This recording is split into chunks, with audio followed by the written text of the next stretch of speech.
Hola amigos, ¿cómo están? Bienvenidos a Perú 21 TV. Mi nombre es Mayra Calderón y ahora vamos a hablar sobre Alberto Fujimori. Sí, y el tema de las esterilizaciones forzadas. ¿Y qué es lo que ha pasado? Que la Corte Interamericana de Derechos Humanos va a juzgar al Perú por esterilizaciones forzadas.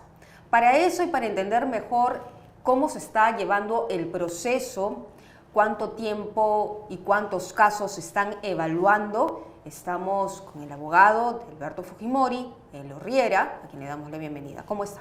Muchas gracias, Mayra, por la invitación. ¿Cómo han tomado primero esta noticia? Alberto Fujimori está al tanto de que la Corte Interamericana va a juzgar al Perú por esta situación que ocurrió hace muchos años, donde también está involucrado el congresista Alejandro Aguinaga. Sí, bueno, lo he tomado en realidad con mucha calma y serenidad por cuanto tenemos una defensa sólida vinculada a ese tema. En efecto, la Corte Interamericana de Derechos Humanos accedió a juzgar al Perú por la existencia de indicios o hechos que habrían cometido finalmente determinados funcionarios durante un determinado periodo de tiempo, donde finalmente se habría advertido pues esta práctica, según refieren las personas agraviadas, de mecanismos quirúrgicos no consentidos, y es lo que se está cuestionando a nivel de la Corte Interamericana de Derechos Humanos, pues, ¿no? Claro. ¿Cuántos casos se están incluyendo en esa evaluación de la Corte Interamericana de Derechos Humanos? Teniendo en cuenta que el dato es de 1997, con el primer caso que se conoció, que fue el de la señora Celia, que finalmente murió. Es un tema muy importante, justamente a raíz de la investigación que se ha venido dando, hemos podido finalmente advertir que luego de la presentación de documentación de la propia Defensoría del Pueblo en el año 2002, se determinó que no eran 300.000 o 400.000 casos, sino se trataban de 61 casos. Nosotros como defensa lo hemos presentado como un tema que corresponde evaluar en función a la responsabilidad de los médicos que habrían tratado a esas 61 personas. Conviene indicar también que gran parte de estos médicos fueron pues también sentenciados por malas praxis, pero considerar de ahí que se trató de un mecanismo para esterilizar personas es equivocado. Lo que hemos sostenido como defensa es que se trataba de un método de planificación familiar, no solamente el tema quirúrgico, también el tema de capacitación, pastillas, orientación y otros más, ¿no? Como tal. Pero estamos hablando específicamente de un consentimiento que no se dio y que finalmente, como en el caso de la señora Celia, terminó en muerte. ¿Cuántos casos específicamente son? ¿61? Estamos hablando de 61 casos, dentro de los cuales se tiene que analizar dos cosas, 61 casos, 61 muertes. Se tiene que analizar sobre ese tema en qué casos existió mala praxis, en qué casos existió falta de seguimiento al tratamiento médico, porque no solamente era una intervención quirúrgica, sino realizar un seguimiento al tratamiento médico, y finalmente, sobre todo, en qué casos no se habría brindado toda la información a estas personas como tal, ¿no? ¿Y cuál es la responsabilidad que se le imputa al congresista Alejandro Aguinaga, que también tuvo cierta participación dentro de este proceso judicial? Claro, yo sobre ese tema tengo que ser enfático en señalar tanto del congresista Aguinaga como del señor presidente que esta es una persecución judicial, por decirlo así. ¿Y por qué? Este caso, Mayra, ha sido archivado en 6 oportunidades. Estamos hablando de 6 fiscales que han archivado. En diversas. ¿Y por qué lo archivaron? Lo han archivado porque no encontraron elementos, porque incluso habiéndose llevado a cabo inspecciones en los propios lugares, no se determinó finalmente que había mecanismos de planificación. 6 fiscales, no estamos hablando de unos 6 fiscales. Lamentablemente esto fue abierto a entender de nosotros, utilizando de una manera indebida la perspectiva constitucional. Ahora bien, al día de hoy el fiscal Landa tendrá que demostrar cómo estos 6 fiscales se han equivocado, por un lado, y lo más importante, tendrá que sustentar cómo en el caso de 61 personas se habría utilizado un mecanismo político, de políticas públicas, valga la redundancia, para encaminar esto. Eso no existe, no lo ha podido demostrar.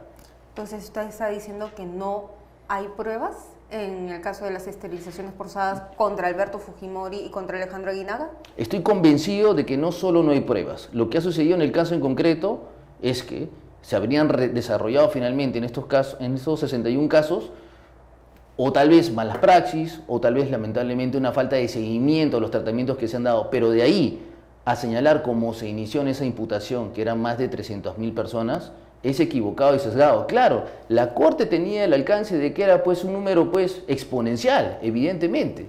La Corte no tenía al alcance este informe de la propia Defensoría del Pueblo, una institución que finalmente es autónoma de Perú. Y lo más importante, Mayra, en ese momento esta Defensoría del Pueblo no estaba al alcance o bajo el dominio del señor Alberto Fujimori dentro de su programa finalmente político. No, todo lo contrario, lo hizo finalmente como ente autónomo durante el gobierno del señor Toledo.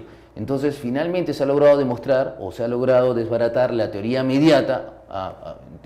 Nosotros como defensa lo estamos proponiendo por cuanto no existe una política sistemática de matar personas, evidentemente no era. Pero son 61 muertes que igual tienen que ser investigadas. Concuerdo totalmente contigo, Mayra, y definitivamente esa tendrá que ser la labor del fiscal Landa, y me imagino que tendrá que coincidir, porque ya han existido algunas sentencias con respecto a algunos médicos que realizaron malas praxis. Evidentemente tiene que existir alguna condena. ¿Pero esos médicos que realizaron malas praxis no dependían de un jefe? Evidentemente, tiene que depender de un jefe, de un director, de una... ¿Y quién era el jefe? No, que dependiendo, ¿no? Porque han sido diversas localidades, pero de ahí sostener de que ello dependía directamente del Ministerio de Salud o de un congresista, o más aún que era una política general, eso es equivocado y sesgado. Muy bien, ¿qué sigue ahora entonces en el caso? Bueno, confiamos finalmente nosotros como defensa en tener un pronunciamiento favorable, en este caso de Chile, donde va a rechazar finalmente que se amplíe la extradición, y de ser el caso, si Chile considera finalmente que se tiene que investigar, que se investigue. No tenemos ningún reparo en presentar todos los argumentos necesarios para sostener que el señor presidente no cometió nada irregular. Más aún, vuelvo a sostener, tenemos 6 pronunciamientos fiscales archivados. Finalmente un fiscal nuevo ha presentado una nueva denuncia, correcto, nos sometemos en este caso a la investigación, pero sí estamos solicitando que se pronuncien por qué los 6 anteriores fiscales y decidieron que no correspondía formalizar el proceso penal. Entonces tendrán que justificarnos ellos para irnos a juicio. ¿Y cuándo sería eso? ¿Cuándo estima? Porque si ya la Corte Interamericana se pronuncia ahora, ¿cuánto tiempo más pasaría para una audiencia? Sí, es una muy buena pregunta. Estimo que aproximadamente debería ser dentro de los próximos 30 días una siguiente audiencia donde estaremos convocados aquí o en Chile eventualmente, dependiendo del caso. ¿Cuál es la imputación exacta que se le hace al congresista Aguinaga? Se formula un símil de imputación con respecto al señor presidente, autoría mediata. Ahora, la crítica que yo sostengo es la siguiente: ¿cuál es el elemento probatorio de convicción? Si vamos a seguir sosteniéndonos en una teoría mediata amparada en la doctrina del señor Roxin del año 63, pues no, pues está equivocado.